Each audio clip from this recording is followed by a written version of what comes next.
Hello and welcome back to the Bird's Eye View podcast. We are here on Thursday, July 17th, as the All-Star break slowly comes to a close. I'm your host, Zach Worden, joined as always by Jori Negin-Shecter. And Jori, it was quite eventful week of All-Star festivities and the Home Run Derby. We see, of course, Big Dumper take it home. He advances by a matter of inches in the first round. A matter of nanometers. Yes. And then in the All-Star game, we get like a really historic All-Star game. Obviously, Clayton Kershaw is probably his last one. We get the Hank Aaron reenactment or display of the home run on the field. And then, of course, the highlight of the weekend, maybe the home run swing off. The first time it's ever happened is as it goes to a tie. And then, of course, Kyle Schwarber steps up and delivers in the moment.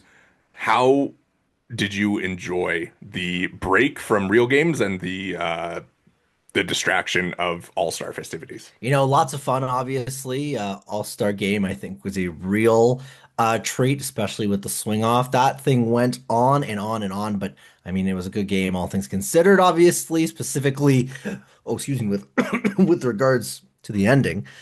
And yeah, Kyle Schwarber deservedly wins MVP, despite maybe the language not permitting him from winning it. Sounds like there's some betting markets that are not so pleased with that. But ready for some Blue Jays baseball to return back on Friday, and I'll be at the ballpark over the weekend, and Very nice. we'll see some good baseball, some first It's place Blue Jays baseball. it's quite a turn of events that we are here entering the quote unquote second half. Obviously, there's been 96 games played already, so it's not necessarily the real second half, but the fake second half certainly. And the Blue Jays, as you mentioned, they're in first place. Before we kind of get into, taking a look ahead to the second half, I mean, we can quickly, talk Blue Jays at the All-Star festivities. Alejandro Kirk and Vlad both go 1 for 1 in the game. I don't think there's a ton of takes to be had there. And then at the end of the draft, obviously, we talked about Jojo Parker and Jake Cook, but they do have a pretty nice draft beyond that. Do you have any thoughts on either the end of the draft, Vlad seemingly, being a little mentor to Junior Caminero at the Home Run Derby, or either of their All-Star Game performances? Well, yeah, you've really kind of touched on it all. I guess the most meaty thing to touch on there is the draft. Of course, obviously, day one goes swimmingly, and everyone's very excited about JoJo Parker. And I then, of know, I know course, is you in the moment were like a little hesitant. Like, have you come around on it a bit more since? I mean, I said it during our previous episode where you can't mess up the eighth overall pick. Yeah, I think I've warmed up to the idea at least a little bit. And then beyond that, get a lot of CanCon day two, of Yeah. course, couple draft picks out of BC and Alberta. And then just in general, I think just the Jays just by all accounts really just have a really strong draft, a lot of love. Maybe it's the corner of the internet that I'm on, has a bit of a bias, who's to say really?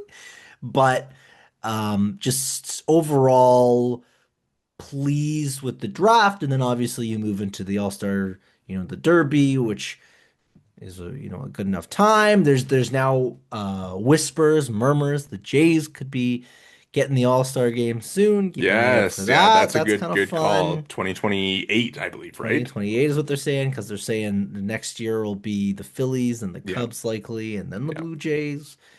And then, of course, the swing off to wrap it all up. Lots and lots of fun. And then we enter the deadest sports day on the calendar. And then the Blue Jays, of course, get back in action later this week. Against Justin Verlander, I saw they just announced he's going to pitch game 1 of that series. So pretty fun there. I I'm don't believe Max Scherzer's I pitching was game gonna 1, say so heartbreaking that we don't get that. it would have been fun if that Could you was. imagine? Could you imagine? I'm sure you recall this. The clip makes its way around on Twitter every once in a while, where it was Clayton Kershaw versus Max Scherzer instead of it was Greg Maddux and Was it oh, Randy Johnson? I was Randy Johnson. Yes. Yeah. Could you imagine if? I don't even know what set of circumstances could possibly lead to that, but I mean, it's not even like the Giants have a guy like that, and the Jays certainly don't have a guy like that. It's But uh, some emergency pops up and Trey Savage is the only guy available, and the Giants, I can't even think of like a it relevant would have been Kyle pitching Harrison prospect. about 6 weeks ago, Yeah. needless to say. But I digress. Yes. Yeah, for the Blue Jays starters for that series, it's going to be Bassett, Lauer, and Barrios. Um, so, interesting the way that they kind of structured that. We can kind of lead into to looking towards the second half here. Um, as they go about business as a first place team, right? Like obviously, the thing on everybody's minds right now is of course the trade deadline, which is I believe around 2 weeks away at this point. And we can kind of start there, I guess. As we get into the second half here, um, and the Blue Jays, they have the schedule certainly toughens up compared to the level of competition that they played heading into the break. But what do you kind of want to see from this team? As they head into these next couple weeks against some better competition, as they get ready for, some additions to kind of prove, well, not necessarily prove, because they have proven that they are worthy of being added to, right? But like, what is it that you want to see from them before the reinforcements are coming through the door? Um, like it's hard to say. I feel like I've seen enough, if that makes sense. So that's maybe one part of the answer. But I guess beyond that, you're really looking to see continued offensive success. You want to see them go back to swinging it. That Halo, or excuse me, that Angels series, Angels, oh my goodness, the Athletic series. Um, they were not hitting the baseball. And getting back to that would probably be a welcome sight. And outside of that, maybe even just some pitching, just certainty. You're going to add on the pitching side. I think that much is very much clear. Whether it's, Zach Gallen, whether it's Herman Marquez. Uh, Well, yeah, that's a I name. mean, John Morosi sponsored name. But yeah, I just think you just want to see more good baseball. The run differential stuff will continue to be a narrative, but just keep winning ball games and see where the second half takes you. I'll tell you the one thing that I want to see as we get kind of going here in the second half, and that is Vladimir Guerrero Jr. turning back into Vladimir Guerrero Jr. I know he had a pretty tough stretch through the A series and kind of, the last couple weeks before the All-Star break. Um, and as much as, it's been great to watch this team operate 1 through 9 in the lineup, string together runs, string together tough at bats. Like they're gonna need Vlad to kind of be the guy eventually, right? Whether it's now, whether it's in September, whether it's in the postseason, having him play at an all-star level is so important and can really cover up for, in when you're facing good pitching in the playoffs, right? Like, are you going to be able to get the same level of production from a Miles Straw, from a Nathan Lucas, from a Davis Schneider, right? Like, are those guys going to be able to kind of rise to the moment? I'm not saying necessarily that they won't, but it's going to be more difficult, right? And the guy who is currently on the active roster that has the talent level to match the bright lights of October is Vladimir Guerrero Jr. I mean, he's your aircraft carrier. I mean, the term gets thrown around with him consistently. He's going to have to be the Blue Jays' best player Yeah. when it all is said and done. And, is he going to get to that point this year? The metrics would seem to indicate that. But this isn't the first time that Vladimir Guerrero Jr. has put on this kind of act. So I guess you just kind of wait it out and hope that eventually he catches fire because, he could come out of the All-Star break and hit 330 with, you know, 6 home runs in the first 2 weeks. And all of a sudden, he's Vladimir Guerrero Jr. again. And in some respects, nobody is surprised. Everyone is excited, surely, but it's well within his capabilities to go out there and have that kind of success. So I guess, the question is just kind of maybe when, not if, but he's got to Yeah. get there regardless.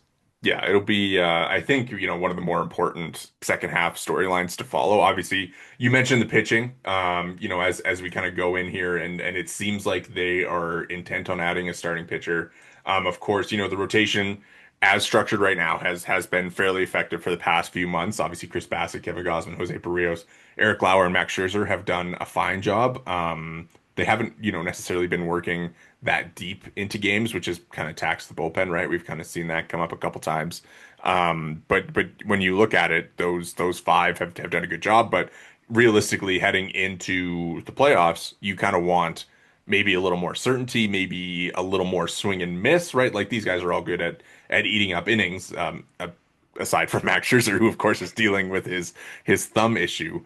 So I think that what they're going to look for at the deadline is a little more depth, a little more stability, right? So if Max Scherzer or Eric Lauer, if either of them kind of struggles or falters or gets hurt, that you have like an option to slot in right away instead of going back to the way that it was when Scherzer was on the IL, where you're just like searching and searching and searching to fill that hole. And then the other thing that they're going to want to try for is like that top of the rotation arm that you're giving the ball to in game one of a wild card game, because yes, Bassett, Barrios, and Gosman have all been successful to varying degrees this year, but going into a wild card game, how much are you trusting those guys to take the ball and be that number one type? Yeah, it's not really. Let's just say it's not set in stone. They're gonna have to make some changes. So I mean, do you feel like they're gonna have the bullets to do that kind of stuff? It's an interesting question.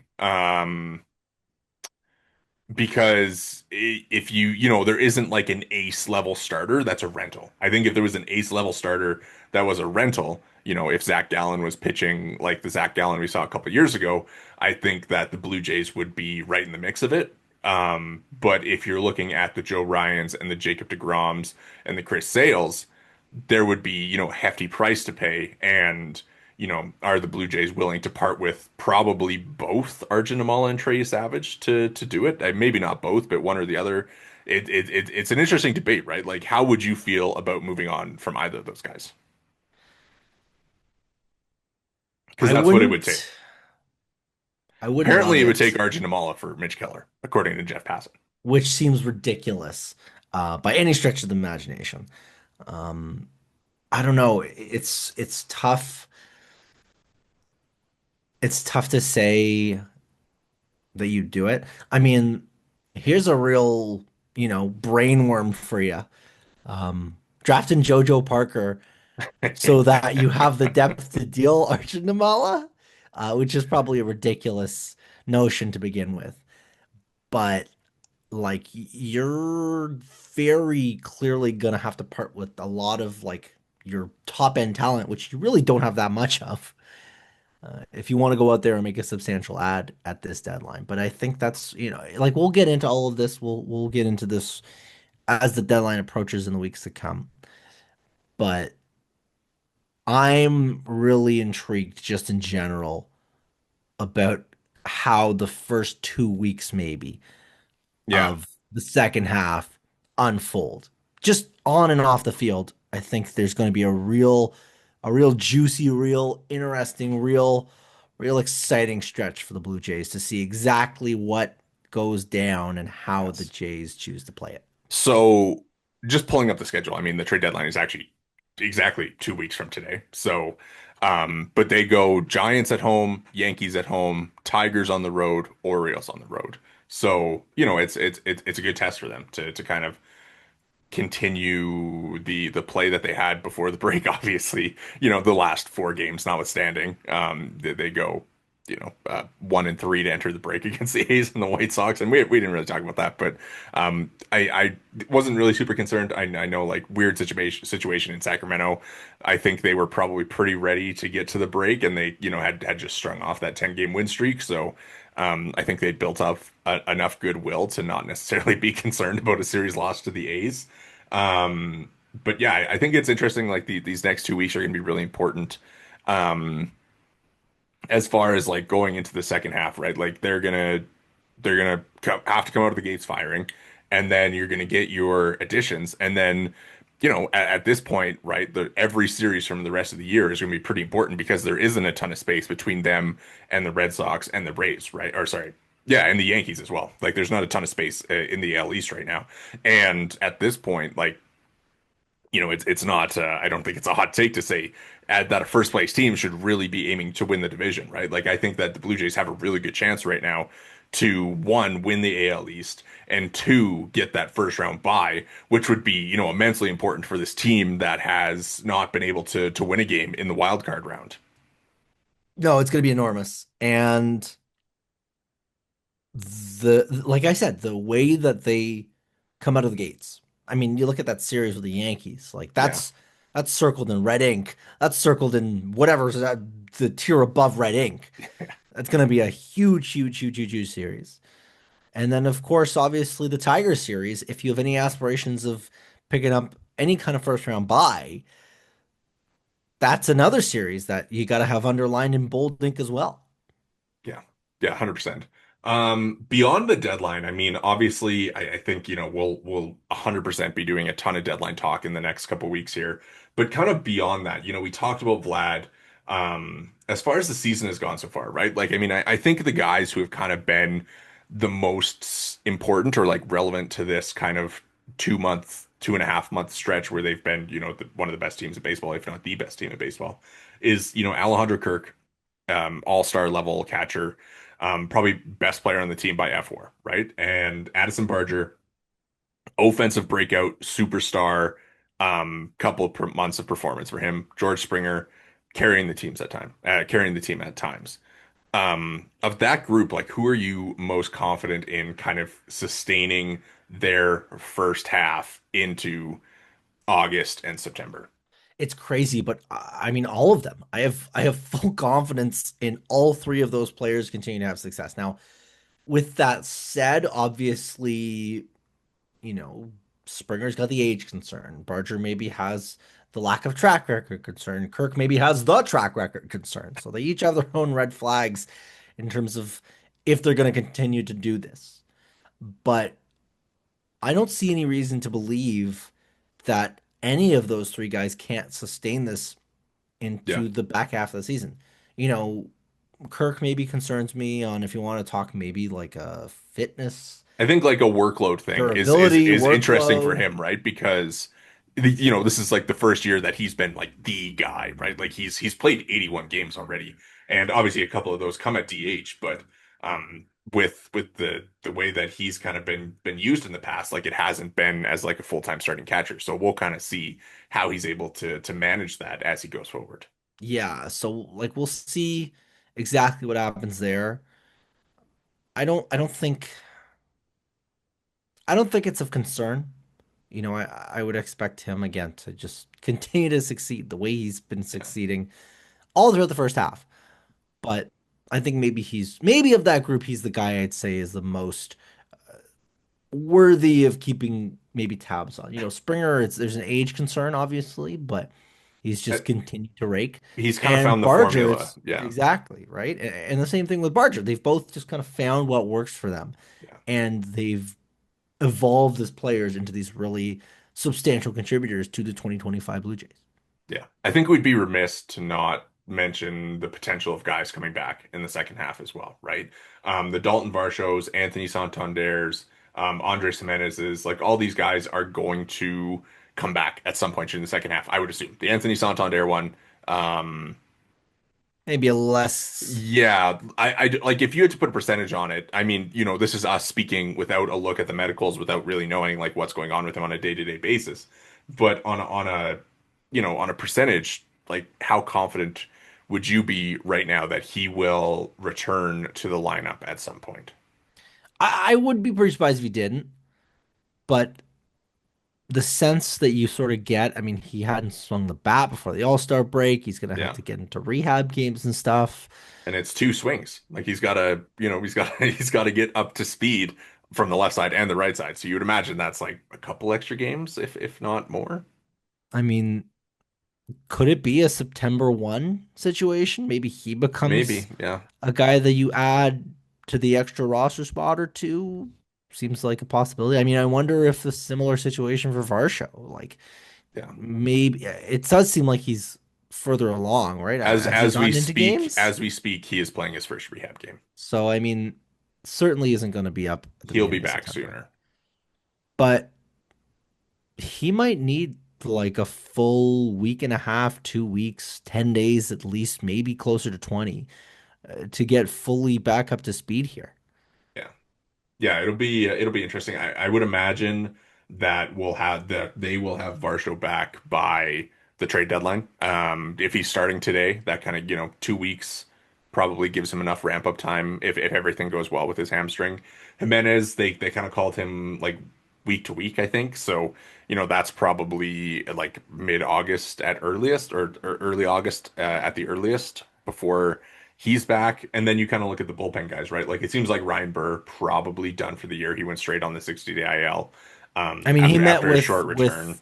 Yeah. with Dr. What was it? Is Dr. he L or a something. Neil a trash? I was gonna Yeah. call him Neil Atreides, like the like the I honestly I don't know if I said it correctly, but apologies well, to he's the Grim Reaper of Tommy John surgery. That's well, the but best way to he's put a it. rotator cuff guy, or He's Burr had the well, rotator cuff thing. well. So He met with both of them. I think. did he with Meister as well? I was. Nah. It certainly wasn't the type of news you like to Yeah.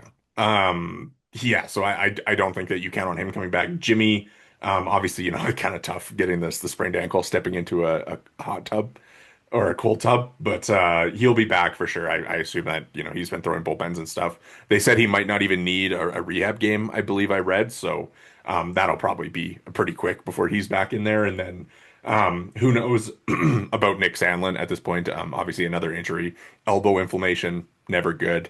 Um, so of course, they're going to need to add some bullpen pieces. And then Paxton Schultz is another guy who's on the IL. He's throwing in the FCL game today as well. So, there's a group of guys there that you will be getting back that are probably gonna play some part in the team. I think when you're looking at the group of them though, the only ones that I think you can kind of operate with certainty that are going to, contribute to your team are Jimmy Garcia, Andres Jimenez, and Dalton Varsho. Those are the only three that I would Pretty like much. be certain are going to be on the Blue Jays roster consistently through the end of September. Yeah, that's about right. And again, it just comes back to the trade deadline. Like this is the stretch here where we're going to learn a lot about the Blue Jays, Yeah. and not just in terms of their capabilities on the field, because that we know, but exactly how they're going to fit the rest of this jigsaw puzzle together. I think we're going to learn a lot They over the next coming weeks. they're in a really good spot. Obviously, obviously being in first place is being Hard in to a good not spot. be. But you know what? Even from a roster point, right? Like I think you look at the holes on the roster, like it's starting pitching depth. It's a top of the rotation arm if you can get it. It's some extra help in the bullpen, and it's maybe a slugging type off the bench if you need it. And if you're concerned about Anthony Santander, then you add like a corner outfielder with an Anthony Santander type profile. So here's a thought, and maybe it's a morbid one, but it is a thought. Right now, the Vibometer Yes. at a good 7 or an 8 at the bare minimum, I would say. Maybe even a 9. I mean, maybe that was more of during the winning streak, but still a very positive grade.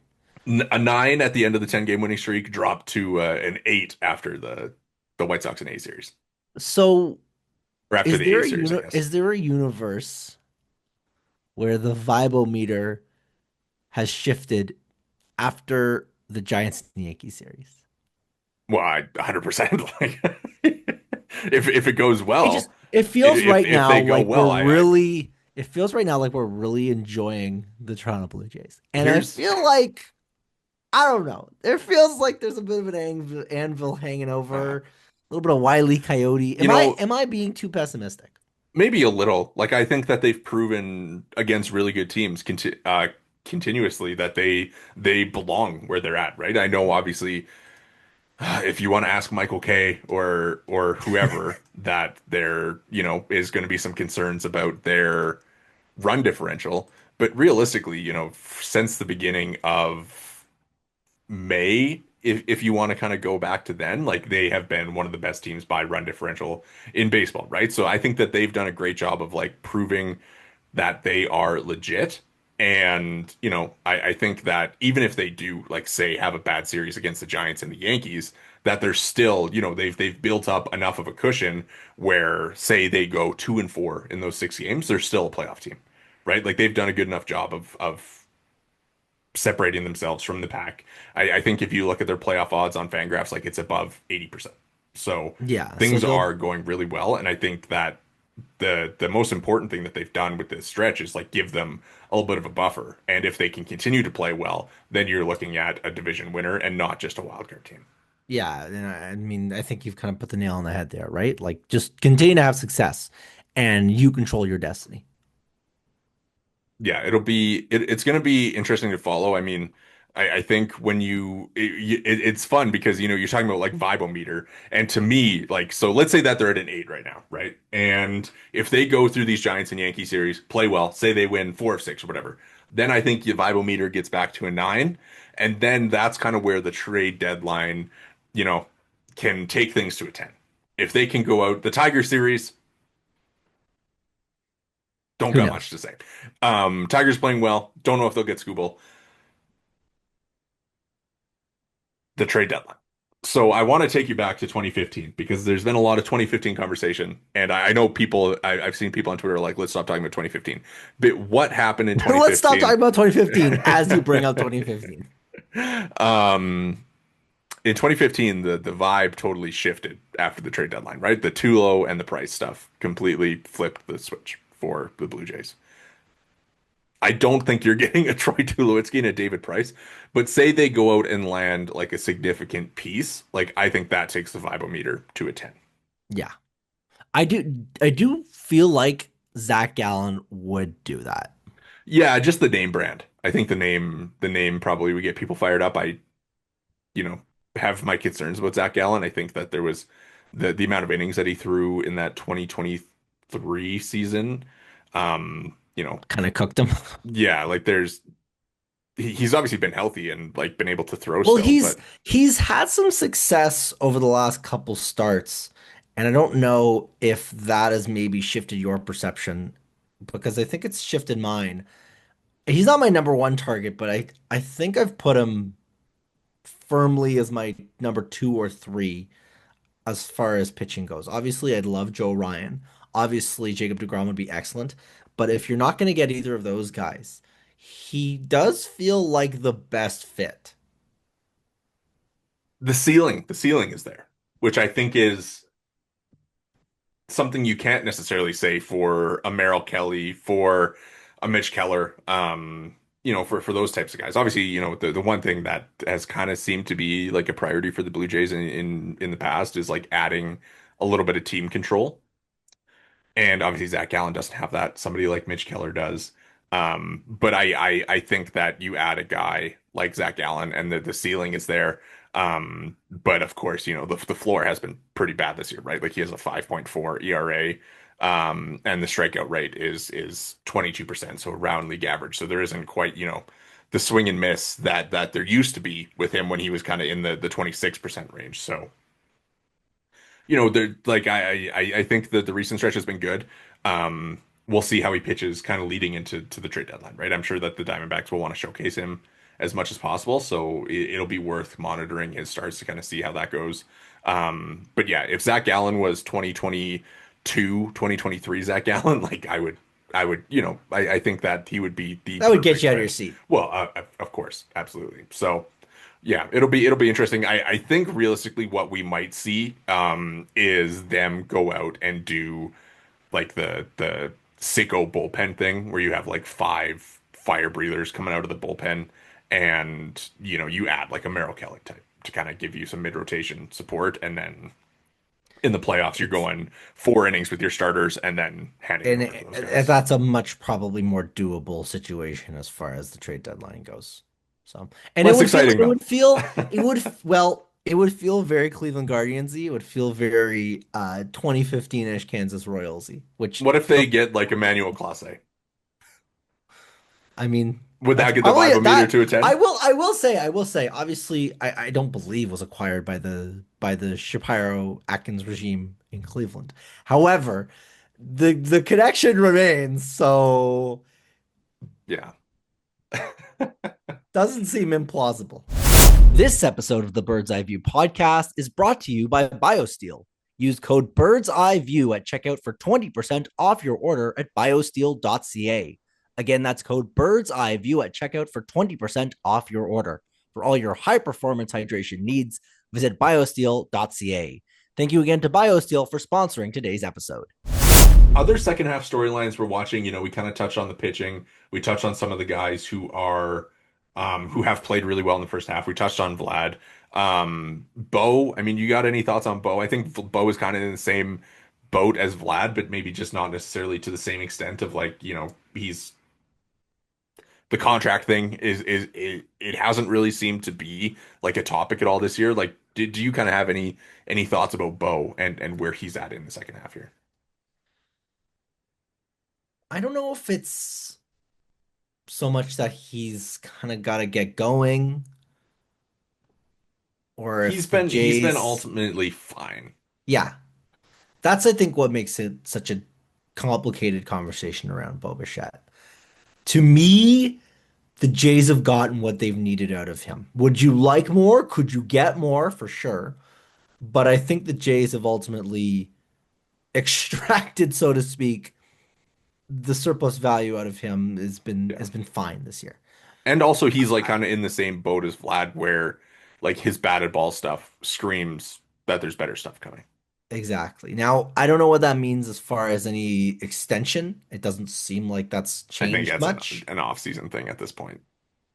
but I don't know if I necessarily believe he's back, but he's definitely been a positive contributor, which I think in my estimation is really all you can ask of him. Yeah, especially after, all the struggles last year and it seemed like kind of the injuries stuff is, maybe it's still lingering around a little bit, but I think, for him it's been ultimately a fine season. Moving him out of the leadoff spot, I think was probably a good decision. They've done a good job of like getting the production there. So I don't really have any concerns about Bo, but is there anything about this team that you're like most concerned about in the second half? On the hitting front, no. Honestly, I feel like, you know, Imagine go out. that. I know, right? Imagine saying that What in a April. sentence. What Yeah. a sentence. The Jays right now, as currently constructed, have most of the tools. They need pitching, like obviously need pitching. But they, as things stand, could be fine. If the deadline turns out to be a bit of a quieter, bit of a, they kind of maybe shuffle the deck chairs a little bit, they could absolutely get away with that. But now is as good a time as any to push the chips in and really take a shot. Yeah. It's really is the time. Like it's kind of the time to go all in. You never know when you're going to be back in this position.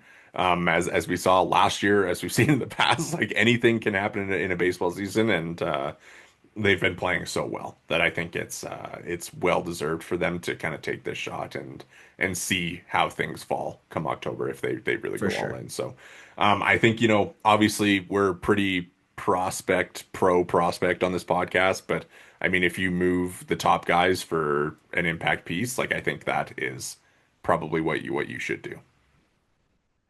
Okay. One thing we did highlight before we kind of got into things today, on in our notes was kind of some of the preseason stuff that we did, and no better time to look back on that than right now. I think um, it's fun to look back and kind of see the predictions that we made and see how wrong we were ultimately. Maybe a couple right ones. There's a couple on here that I think are good calls that we can kind of run back on. You predicted that Alejandro Kirk would be an all-star, so I will give you your flowers for that. Congratulations. Thank you. Thank you. Your I've always large believed in my adult large son. adult son. Yes. Um, Other than that, I think that was a good call. I think when, we kind of look at some of the over-unders, like we both said Anthony Santander over 35 and a half or 34 and a half home runs. Think that's likely not going to happen at this point. Um, we both took the under on Bowden Francis 2.0 F WAR on the year. Obviously, we were bang on there. And then one thing, one that we kind of talked about going before we hit record was a great line that you said was Jeff Hoffman strikeouts versus Miles Straw hits.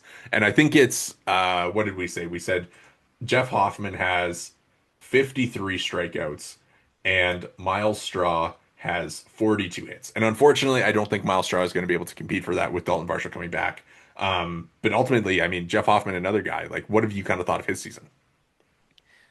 It's been up and down at times, but on the whole, I don't think I've ever been as confident in a reliever coming into a Blue Jays game under the Ross Atkins, Mark Shapiro era. Maybe there's somebody from 2016 I could think of, but by and large, Hoffman, I think, is pretty firmly established himself as one of the elite closers in recent Blue Jays memory. Yeah, he's I think shaky at times, but maybe everybody's closer is shaky at times, right? So when he's on, like that first month was really incredible. So um we'll kind of see. I expect him to continue to be pretty solid into the second half. Is there He'll any be a of big part these? of that Emmanuel Clase, Jeff Hoffman two-headed Yes. monster, of course. Yeah, that would be kind of incredible if they went out and added like a reliever ace, a closer ace type. Like, um, that would be pretty fun. I do have to say, kind of That would watching be watching baseball like crazy. that. Is there any of these like, we have them all kind of listed on our doc here, any of these preseason things that you want to shout out of your own Well, predictions I or wanna maybe I wanna flame give me? the listeners some laughs here. I want to have some fun with this because there's a couple in here that are real zingers and feel worth highlighting. So I'll start obviously, we did okay on some of these, there were some locks that didn't turn into locks. Varsho was given a lot of Gold Glove love, and of course, he's been hurt. We had Bo doing very well. That obviously has come to pass to a certain extent, but maybe not quite. I look as well at I think I had, or I know I had Alek Manoah starts a playoff game. Needless to say, that's not going to happen. A couple other fun ones to point out. We had a Max Scherzer 15 strikeout game. All this to say, you can't predict baseball. Yeah, it's a tough business, man. It's a tough business, a prediction business, and sometimes you got to hold yourself accountable by looking back and seeing just how tough it really is. Because we each had three predictions. You know what my fourth prediction was? I had Addison Barger breaking out for Yeah, 35. yeah. The one that you didn't I say on the assure you, I podcast, just didn't right? have It time was to get on, to yeah, him. we didn't have time on the list. Yeah, it's always fun and always tough. But given that we just established, a bunch of wrong predictions that we had, I'm going to put you on the spot right here as we go into the second half. Give me a hot Blue Jays take or a bold Blue Jays prediction that you have for the second half. I will say that despite the way that things have broken, especially on the power front, I will still say five Blue Jays pop 20 Oh my God. bombs.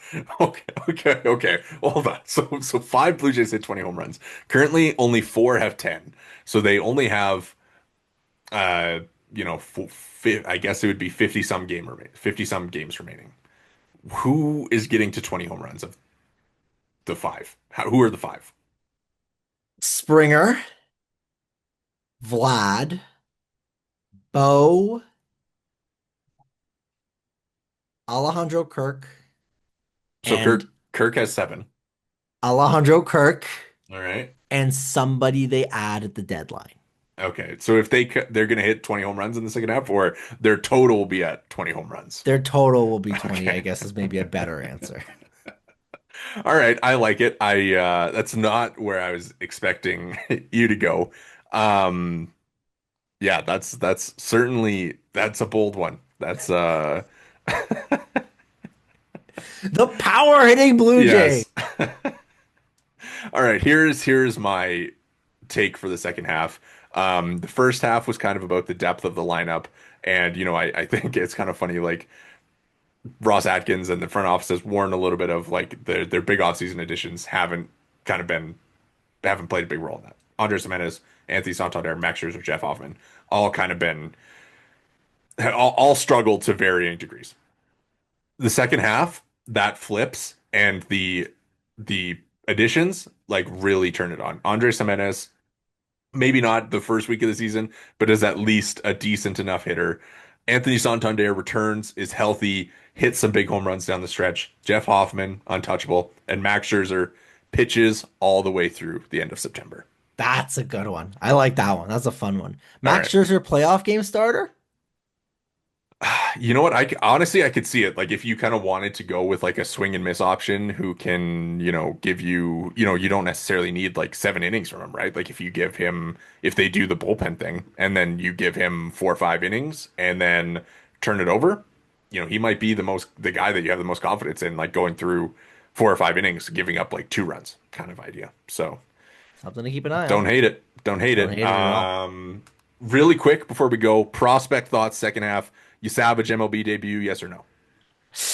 I'm gonna say no. I think I it would agree. take something pretty Yeah. Herculean for that, but I would not put him past him. Yeah. It'll be it's interesting storylines to watch. I think he's the one guy where like if they kind of were in need of an arm, like maybe he's the guy that they would try and like push him a little bit to get If there. he has a really big August, like Yeah. completely blows the doors off double Well, A, I think I who was think you it? could do Was it. it Shy? Somebody wrote the other day that the Blue Jays are saving a couple innings. They're planning on saving a couple innings for him. So Keep an eye out. could be a guy. We'll see. But that is going to do it for us here today at the Bird's Eye View podcast. Thank you so much for tuning in. Make sure to hit the subscribe and like buttons if you're watching on YouTube. You can find us there at the Bird's Eye View Pod. If you're listening along on the audio provider of your choice, make sure to drop a follow and review. You can follow us all on Twitter. I am at Worden_Zach. Jory is at Jori Negin-Shecter, and the pod is at BEV_pod. Thanks so much for listening and enjoy the second half.